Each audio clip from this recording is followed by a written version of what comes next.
View the IFC model information.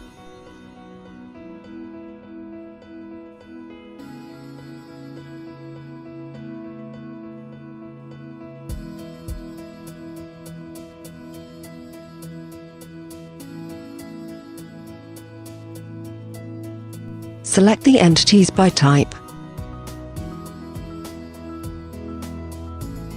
By individual entities.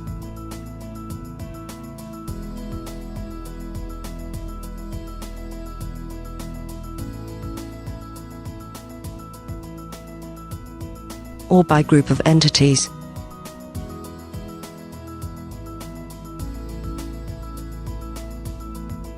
View the selection groups.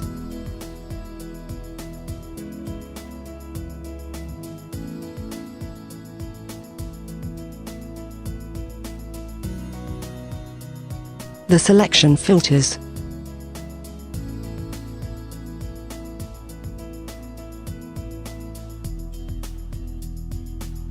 You have a mutual correspondence between the selected entity and the various 3D model, measurements and BOQ editors.